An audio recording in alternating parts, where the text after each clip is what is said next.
Bueno, pues buenas tardes a los que ya entraron. Por favor, pongan su asistencia en el chat.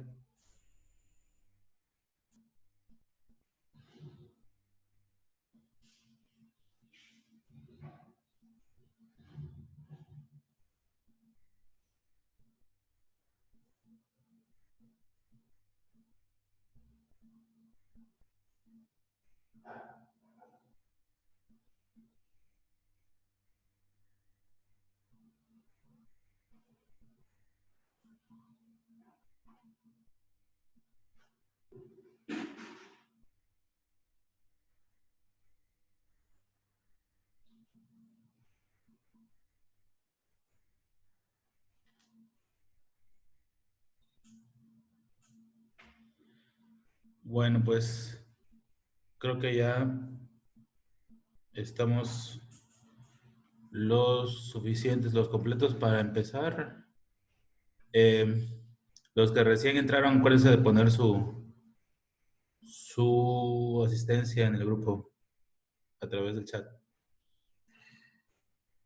Y bueno, recuperando la clase anterior, a ver, respondiendo al chat, Melissa, Mario Bernal, sí, tenías razón, era la sesión 14, yo me confundí porque estaba yo viendo una diapositiva que era la sesión 13. Tienen razón ustedes, ya está corregido.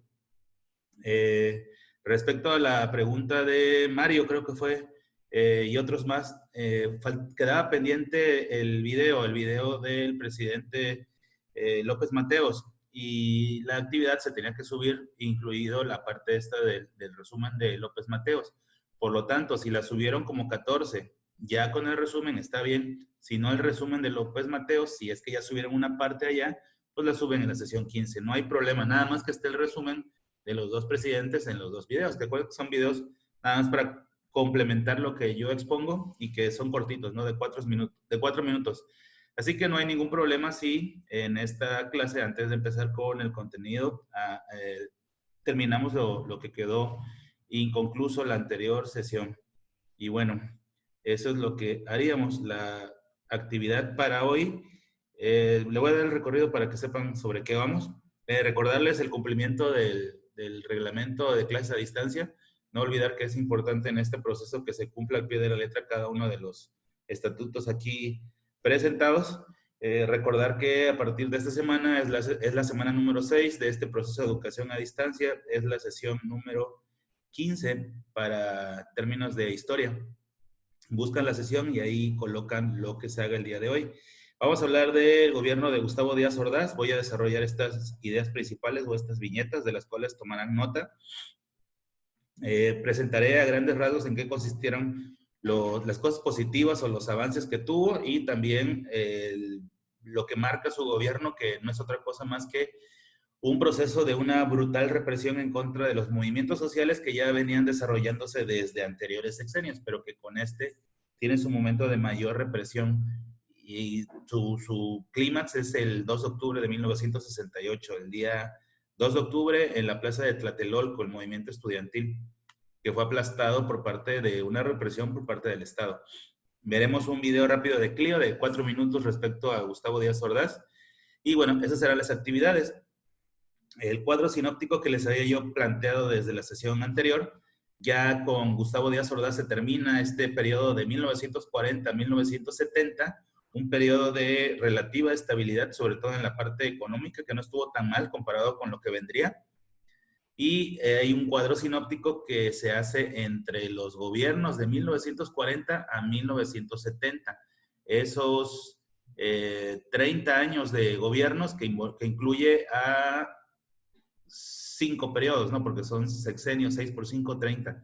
Y serían, ese cuadro sinóptico debería de llevar entonces esos 5 últimos presidentes, considerando como último a Díaz Ordaz y considerando como primero a Manuel Ávila Camacho, ¿no? Una vez que termine el gobierno de Lázaro Cárdenas. Y eso es lo que haremos el día de hoy. Nada más que, para los que acabo de admitir y acaban de entrar, vamos a cerrar la anterior sesión, que la pueden subir como 15 o como 14, no hay problemas por eso. Entonces, hablemos acerca de lo de Clio, de Adolfo López Mateos, para cerrar lo ya expuesto en la sesión anterior. Acuérdense que son notas respecto al video.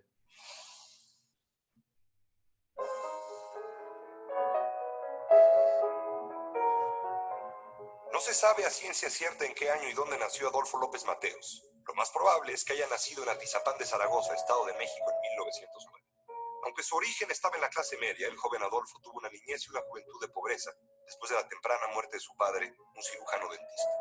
Gracias a una beca, Adolfo estudió la primaria en el Colegio Francés de los Hermanos Maristas. Después pasó a la Escuela Nacional Preparatoria.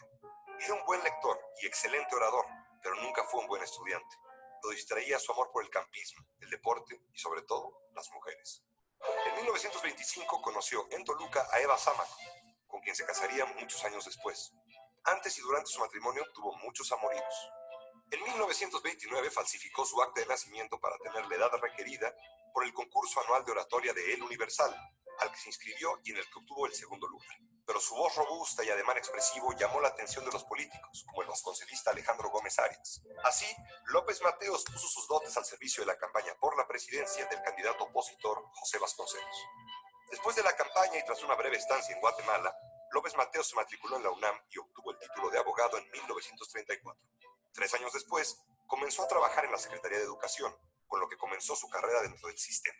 Al poco tiempo, durante una comida en Toluca, el político y diplomático Isidro Fabela quedó impresionado por su oratoria. Hizo que se le designara casi enseguida como director del instituto y a partir de entonces se convirtió en su tutor político. Cuando Fabela fue elegido senador por el Estado de México, López Mateos lo acompañó como suplente. En 1946 le llegó su gran oportunidad. Isidro Fabela dejó su puesto de senador y le dejó su curul en el Senado. Al iniciar la década de los 50, López Mateos comenzó a estrechar relaciones con el también senador Gustavo Díaz Ordaz, muy distinto a él, pero que lo complementaba, y a quien López Mateos le decía Gustavito.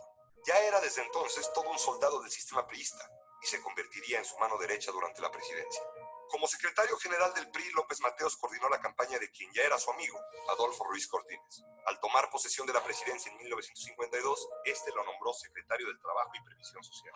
Finalmente, el 4 de noviembre de 1957, Ruiz Cortines lo destapó como candidato para sucederlo en la presidencia. Una vez al frente del gobierno, López Mateos fue tan brillante como represor. Se declaró de extrema izquierda dentro de la Constitución. Ortiz Mena, su secretario de Hacienda y Crédito Público, instrumentó la política económica conocida como el desarrollo estabilizador, que dio equilibrio al déficit, disminuyó la inflación y avanzó el desarrollo de las industrias básicas. Con ello, alcanzó tasas de crecimiento del 6% anual. En 1959, López Mateos tuvo que enfrentar el problema ferrocarrilero heredado de la administración anterior.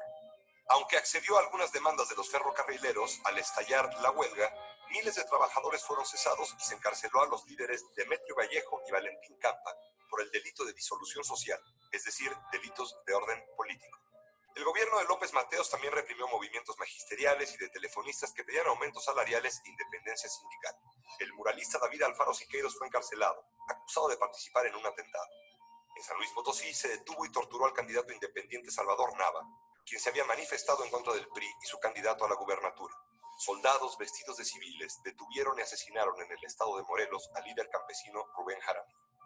Durante su sexenio, López Mateos nacionalizó la industria eléctrica y creó la Comisión de los Libros de Texto Gratuitos y Obligatorios, que se entregaron a instituciones educativas públicas y privadas. Hacia el exterior, realizó numerosos viajes a todo el mundo. Mantuvo una política independiente Estados Unidos y la URSS. Consiguió que el gobierno del presidente Kennedy aceptara regresar a México el territorio del Chamizal, que en 1868 había quedado bajo jurisdicción norteamericana debido a los cambios en el afluente del río Bravo, y obtuvo la sede de los Juegos Olímpicos de 1968 para la Ciudad de México. Mientras tanto, los amores seguían ocupando buena parte de su tiempo. Se decía que cada mañana, al despertar, el presidente preguntaba, ¿qué toca hoy, viaje o vieja? Pero también le aquejaban terribles dolores de cabeza que lo obligaban a reposar. En su secretario de Gobernación, Gustavo Díaz Ordaz, López Mateos descargaba buena parte del trabajo de gobernar al país.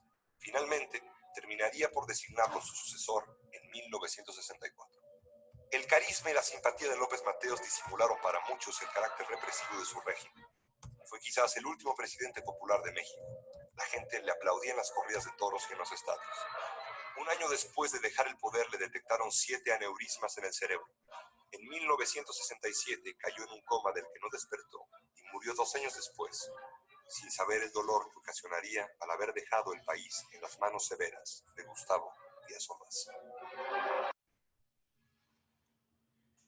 Bueno, y vamos a aprovechar este fin del video de Clio con la entrada del nuevo presidente, que es Gustavo Díaz Ordaz, que fue, acuérdense que se designaba a través del dedazo presidencial y que siempre ocupaba el cargo el anterior secretario de Gobernación. Y eso fue lo que hizo López Mateos, nombrarlo secretario de Gobernación y en automático se convertiría en el próximo candidato a la presidencia y como casi siempre ganaba, bueno, siempre ganaba el PRI, pues se convertiría en el nuevo presidente de la República.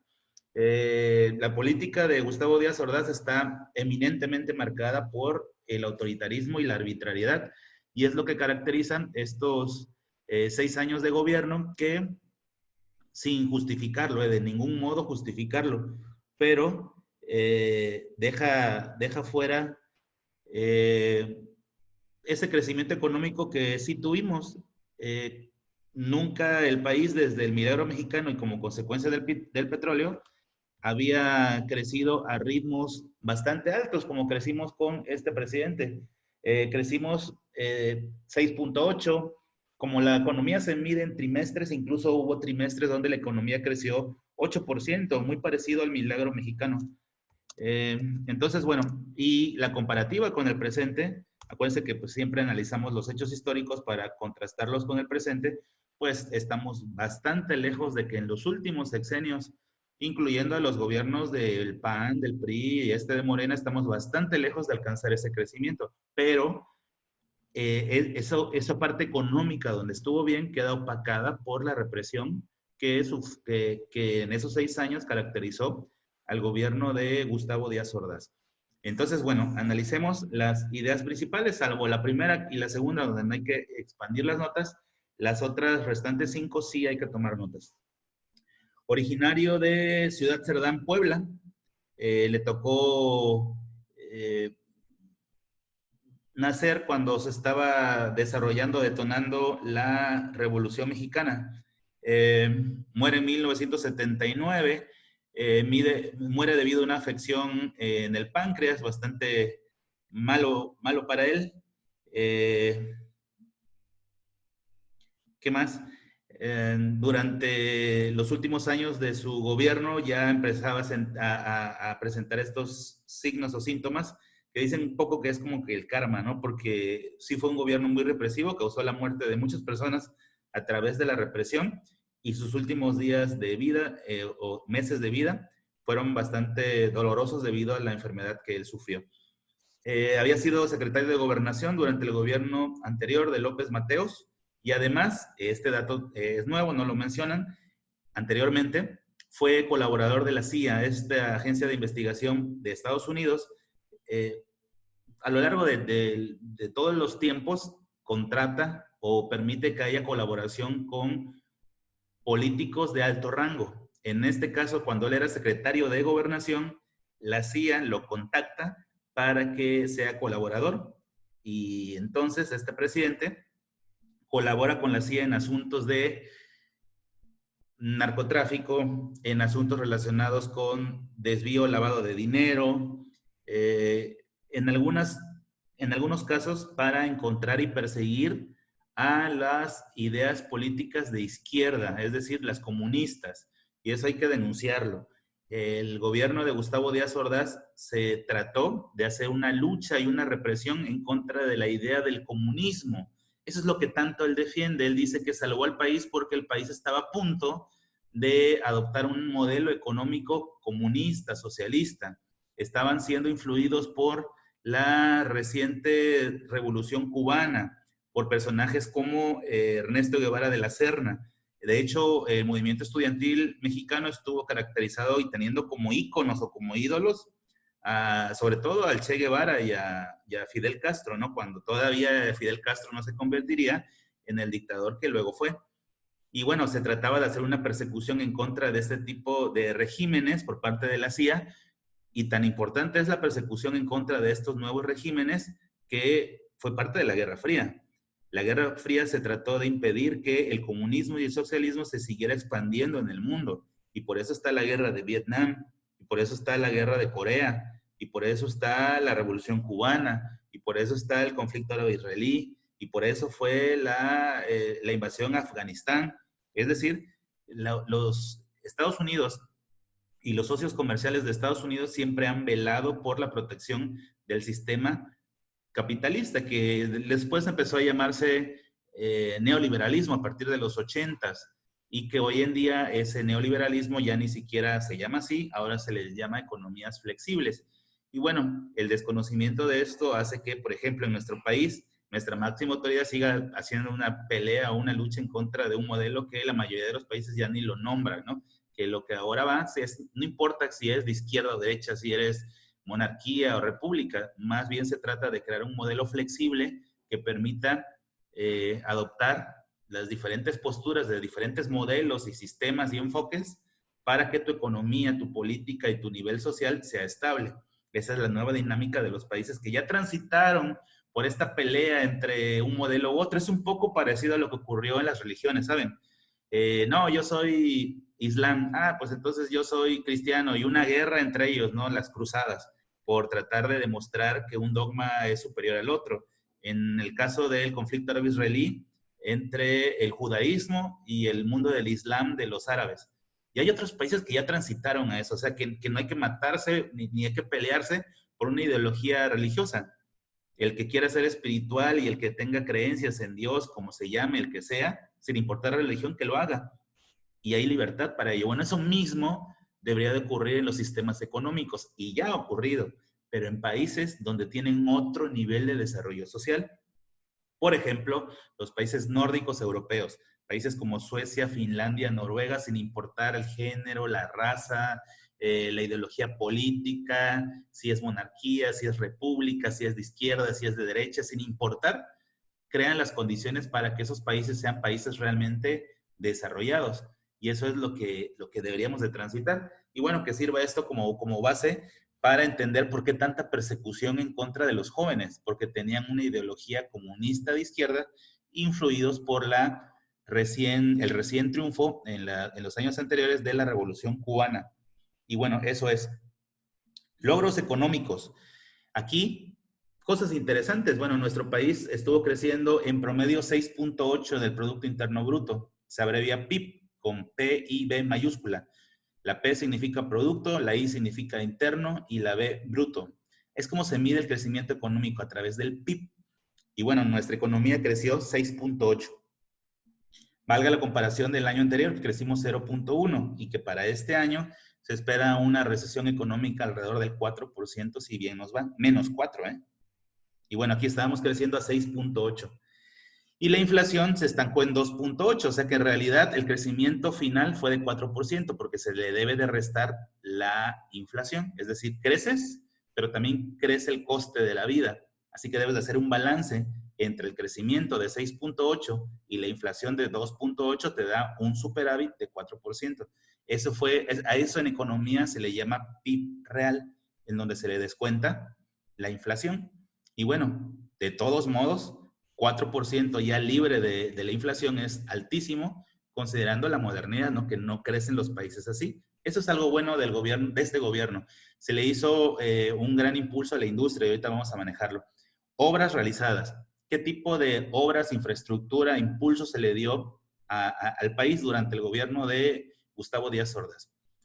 Bueno, primero hablemos de las obras relacionadas con el deporte. Como nuestro país iba a celebrar los Juegos Olímpicos y el Mundial de Fútbol de 1970, hay un gran impulso a la infraestructura deportiva. Se crean grandes complejos deportivos, se crean grandes estadios que hasta hoy existen y datan de aquella época. El estadio, por ejemplo, universitario de los Tigres de Nuevo León, la Universidad Autónoma de Nuevo León, es un estadio construido con estos fines. Ese fue construido en 1967 con miras a los Olímpicos y al Mundial de Fútbol. También se crea o se construye o se termina de construir el Estadio Azteca en 1966, también con miras a estos eventos. Y se hace una renovación y una ampliación del estadio universitario, en el que hoy actualmente juegan los Pumas, en la Ciudad de México también. se había empezado a construir o se había hecho de manera preliminar en 1952 y en 1968 se le hace una transformación que lo convierte en uno de los mejores estadios del mundo, que incluye cabinas para transmitir, que esas no, nunca habían estado antes, cabinas o cubículos o salas debidamente acondicionadas para la transmisión por televisión. Y en el estadio, en este estadio, en el de Seúl, se le llamaba el Palomar por estar en lo más alto. Y bueno, estas tres obras con carácter deportivo, que son monumentales y que hasta hoy en día existen, pues datan de la obra que hizo este presidente en esos tiempos. También para darle una impresión adecuada al mundo respecto a la prosperidad de México, cuando menos en el ámbito económico, se manda a construir el metro de la Ciudad de México, que es uno de los emblemas también muy importantes de este gobierno. Las imágenes que están acá. Acá la imagen que representa a los Juegos Olímpicos de 1968, cuando se estaba por encender la antorcha olímpica. El Mundial de Fútbol, que fue en el 70, que tuvo como mascota a un mexicano que tenía el nombre de Juanito. Y bueno, la construcción del metro de la Ciudad de México, que con el paso de los años se ampliaron las redes, las diferentes rutas o vías, y bueno, se ha ido mejorando y perfeccionando cada uno de los vagones que son importados, me parece que vienen de Holanda y Dinamarca, y que se han ido perfeccionando a lo largo de los años desde aquella época. Y lo que tristemente caracteriza, ¿no? Es esta imagen, que es la represión, esta tanqueta o tanque de, bueno, no es tanqueta porque al no tener orugas sino llantas es tanqueta y no tanque, que fue uno de los vehículos utilizados para hacer la represión en contra de los estudiantes en esta plaza, que es la plaza de Tlatelolco, ese día 2 de octubre de 1968. Entonces, siguiendo con las ideas principales, esas son las obras más importantes. Además, se le da, todavía ahí en obra, se le da un gran impulso a la industria del acero, a la industria petrolera, que más adelante vendría una época caótica y que nos está tocando vivir otra vez hoy en día, en donde se fijaron las esperanzas en el petróleo. El país se petrolizó, se dejó de invertir en otras cosas y se le apostó al petróleo 100%. En los gobiernos posteriores de Luis Echeverría y de López Portillo, nuestro país se termina petrolizando, es decir, que la economía dependía del petróleo y de repente se cae el precio del petróleo a niveles históricos, como los de ahorita que les tocó a AMLO, donde más valía no producir que tener que pagar por tenerlo guardado. Por eso es que se decía que había que pagar por producir petróleo. Porque como no hay venta, como no hay consumo, como no hay demanda, el precio del producto se deprecia. Y además, en México no tenemos grandes almacenes. Los terminaron guardando en barcos cisterna. Por ejemplo, aquí en Veracruz hay varias decenas de barcos cisternas llenos de petróleo, esperando el momento para que puedan ser vendidos, porque no hay demanda. Bueno, pues esto ocurriría 2 gobiernos después del presidente Díaz Ordaz, aunque con él la bonanza económica estaba muy relacionada con el petróleo y nos deslumbró el petróleo. Dijimos, oigan, es increíble la venta petrolera, estamos creciendo a ritmos otra vez parecidos al milagro mexicano, hay que invertirle al petróleo. Se le invirtió el petróleo y 2 sexenios después, con López Portillo, el país se quebró, el país se cayó, el país económicamente estaba muerto, los bancos estaban quebrados, hubo una inflación del 3000%, la moneda, el peso mexicano en relación al dólar se devaluó, el coste de la vida entonces se incrementó y estábamos entonces a merced de las políticas públicas que hiciera Estados Unidos para ayudarnos a salir de ese bache, ¿no? Que te ayuda, pero te impone ciertas condiciones muy favorables para ellos, ¿no? Siempre ha sido así. Entonces, bueno, esas son las obras realizadas durante este gobierno. Movimientos sociales en México. Cabe destacar sobre todo el movimiento estudiantil, que 3 universidades, la Universidad Politécnico Nacional, la Universidad de Chapingo y la UNAM, la Universidad Autónoma Nacional Autónoma de México, el Politécnico Nacional y Universidad Chapingo, esas 3, además de otras, son las que encabezan este movimiento de estudiantes para exigirle al gobierno cosas. ¿Por qué se metieron los estudiantes al movimiento que ya existía? Porque también dentro del movimiento social está el movimiento magisterial, seguía el movimiento de los maestros, seguía el movimiento ferrocarrilero, seguía el movimiento de los médicos y a ellos se les habían unido los movimientos de las amas de casa por el encarecimiento de de la canasta básica, es decir, de los productos, ¿no? Y entonces, bueno, debido a esa situación o a esa condición, también las amas de casa salieron a manifestarse a la calle. ¿Por qué se le unen los estudiantes? Hay un evento, hay un acontecimiento, un partido de fútbol americano entre los burros blancos del Politécnico y los Pumas de la UNAM. En el partido se desata una pelea entre los jóvenes universitarios. Clásica pelea campal, se mete la grada, se meten los familiares, se meten los hermanos menores de los estudiantes tanto del Poli como de la UNAM, se meten padres de familia y llega la autoridad. Y la autoridad los trata con una tremenda dureza.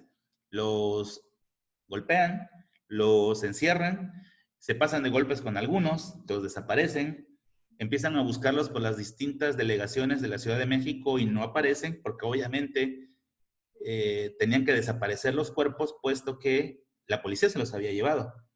Y entonces esa rivalidad, esa lucha, esa gresca entre UNAM y Poli se olvida, se unifican.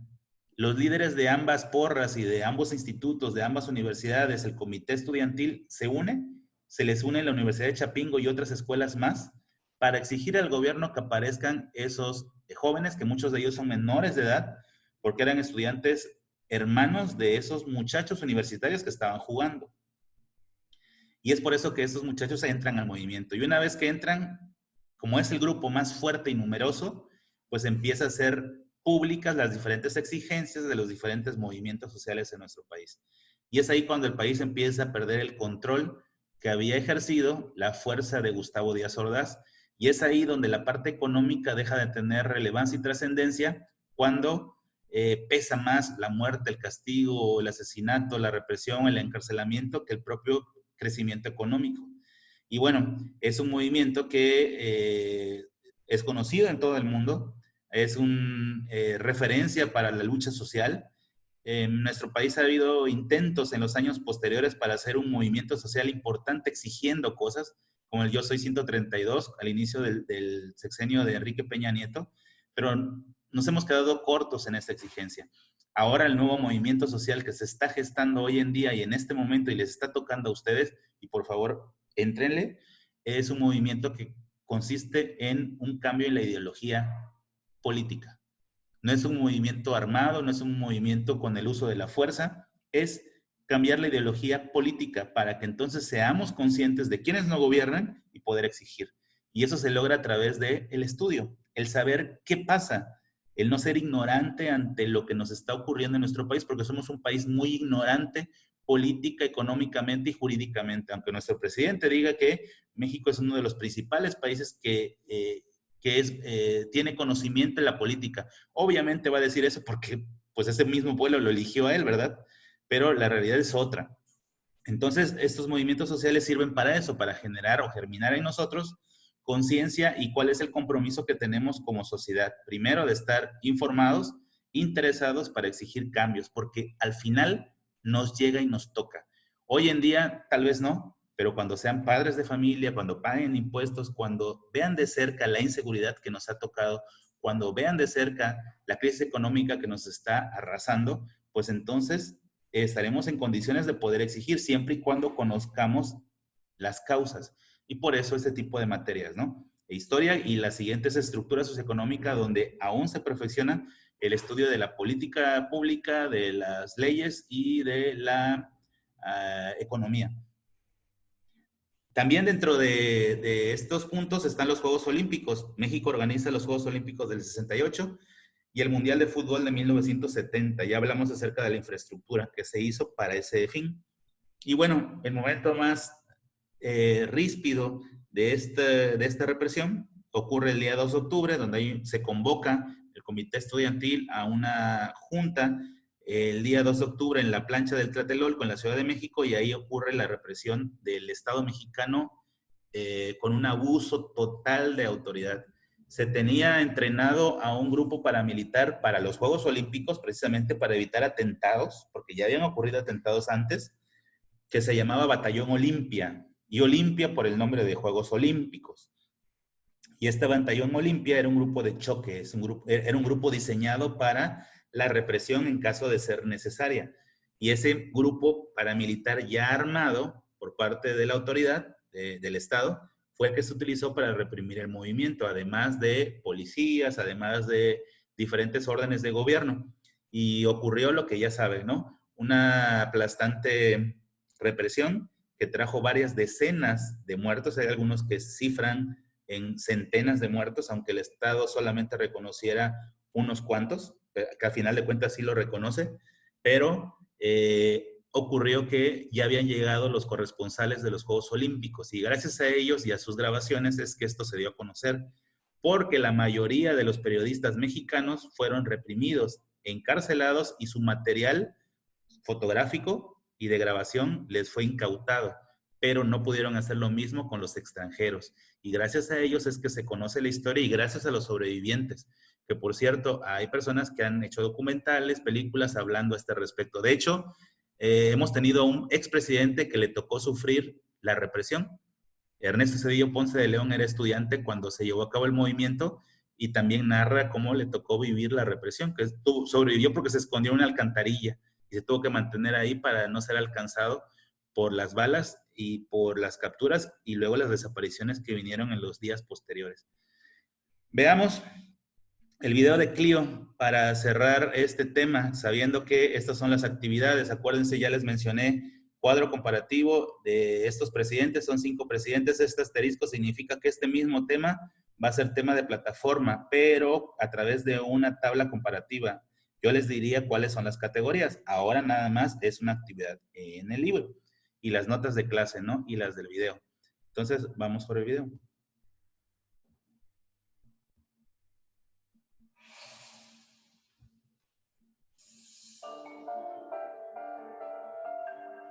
Gustavo Díaz Ordaz nació en Puebla el 12 de marzo de 1911. Su padre, Ramón, se desempeñaba como jefe rural.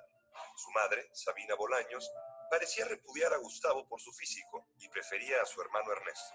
Se dice que alguna vez comentó de él y frente a él: pero qué feo hijo tengo. En algún momento, Gustavo quiso matricularse en el colegio militar, pero la pobreza le impidió cubrir la cuota que se le exigía. En cambio, ingresó en 1926 al Instituto de Ciencias y Artes de Oaxaca. Como estudiante era muy serio, metódico y un poco arrogante. Nunca le gustaron los relajitos y el desorden. Como no podía comprar los libros, los pedía prestados. Compensaba la pobreza y la fealdad con el estudio, y años después con el cultivo de su bien modulada voz. Su única distracción era el básquetbol. Trabajó un tiempo en un despacho de abogados, pero en 1938 el cacique de Puebla, Maximino Ávila Camacho, advirtió su capacidad y lo nombró presidente de la Junta Central de Conciliación y Arbitraje. Un rápido ascenso lo llevó primero a convertirse en magistrado y cuando apenas tenía 30 años, a la cima de la pirámide judicial de Puebla. Después, por orden de Maximino Ávila Camacho, el gobernador de Puebla lo designó secretario de gobierno. En 1942, Maximino le permitió contender por la Diputación Federal del primer distrito de Puebla y en 1945 ascendió otro escalón hacia una senaduría. Miguel Alemán Valdés, presidente de 1946 a 1952, lo apoyó a una costa de enfrentarse con el gobernador de Puebla. En la Cámara de Senadores, Gustavo formó dúo con otro senador que parecía su reverso exacto, el simpático y bien parecido Adolfo López Mateos. Cuando éste alcanzó la presidencia de la República, en 1958, nombró a Gustavo secretario de Gobernación. López Mateos y Díaz Ordaz se complementaban. Mientras el presidente viajaba, Díaz Ordaz le cuidaba el changarro. Con su característica mano dura, se encargó de solucionar huelgas, de arreglar la sucesión en San Luis Potosí y de acabar con los problemas suscitados por el movimiento ferrocarrilero. Durante la crisis de los misiles en Cuba, Díaz Ordaz tomó la decisión, él solo, de emitir una postura contraria a la Unión Soviética, mientras el presidente volaba desde Oriente hacia Hawái. Fue ahí que López Mateos decidió que Díaz Ordaz sería su sucesor.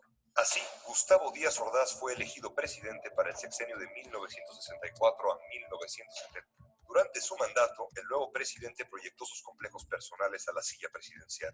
Nadie ocuparía ese lugar con más angustia y soledad. El hombre más tenso y conservador, el que más gustaba del orden, el menos flexible, dirigiría al país durante la más rebelde y libertaria de las décadas. Díaz Ordaz se opuso a celebrar los Juegos Olímpicos de 1968 al considerarlos costosos. Personalmente, era honrado y hasta desapegado al dinero. Propenso a los enojos, sus rasgos personales eran útiles en el manejo de las finanzas, pero muy perniciosos en la política interior. El primer problema lo tuvo con los médicos, a causa de la gran diferencia salarial entre el IMSS, el ISSSTE y la Secretaría de Salubridad y Asistencia. Ante una amenaza de huelga, la dirección del Hospital 20 de Noviembre destituyó a 200 médicos. Estos formaron la Asociación Mexicana de Médicos Residentes y exigieron su recontratación, pero Díaz Ordaz no era un hombre que aceptara presiones. El problema se fue agudizando y finalmente el presidente desalojó con granaderos aquel hospital del ISSSTE. Declarado anticomunista, veía infiltraciones de la KGB en cualquier movimiento contra su gobierno. Con la prensa, mayormente subordinada, Díaz Ordaz no tuvo compasión. A mediados de 1966, el Diario de México publicó 2 fotografías, una que incluía al presidente y otra con 2 monos. Por error, los pies de foto aparecieron cambiados. Bajo la imagen del presidente se leía: "Se enriquece el zoológico". Semanas después, el periódico fue cerrado. El 22 de julio de 1968, una gresca entre estudiantes del Politécnico y los preparatorianos de la UNAM fue el origen de un conflicto mayor. Las protestas estudiantiles fueron reprimidas, primero con granaderos y finalmente con el ejército. El gobierno afirmó que el movimiento era parte de un plan de subversión orquestado por el Partido Comunista. Los estudiantes formaron el Consejo Nacional de Huelga y formularon un pliego petitorio que exigía el fin de la represión y el castigo a los represores. A lo largo del verano de 1968, las manifestaciones se fueron haciendo más numerosas y llegó el 2 de octubre. Después de un mitin en Tlatelolco, en el que había tomado posiciones el ejército alrededor de la Plaza de las Tres Culturas, un grupo militar vestido de civil, identificado por un guante blanco y bajo las órdenes de la presidencia, el Batallón Olimpia, comenzó a disparar desde el edificio Chihuahua sobre la multitud. El ejército repelió el ataque aparentemente sin saber de quiénes se trataba. En el fuego cruzado cayeron heridos algunos soldados y murieron decenas de estudiantes. Un año después, el presidente admitió su responsabilidad en esos hechos, eximiendo de ella a su secretario de Gobernación y sucesor, Luis Echeverría. Asumo íntegramente la responsabilidad personal, ética, social, jurídica, política e histórica por las decisiones del gobierno en relación con los sucesos del año pasado. Gustavo Díaz Ordaz estaba convencido de haber salvado a México en aquel año. La certeza le acompañó hasta su muerte en 1971.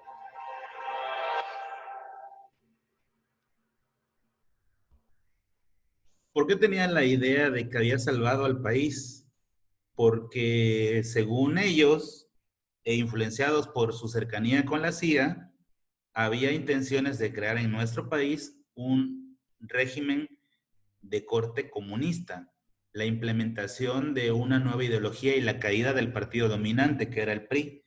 Y se supone que para que esto no creciera, hay este movimiento represivo en contra de los estudiantes. Y por eso él se siente el salvador del país.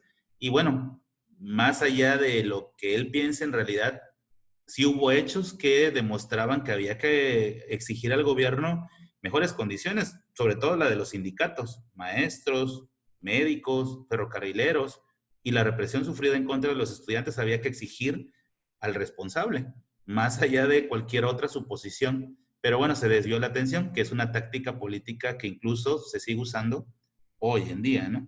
El desviar la atención y crear divisionismo, que es una táctica política viejita, viejita, y que se sigue implementando en este, en el anterior y en los anteriores gobiernos, sin importar el color.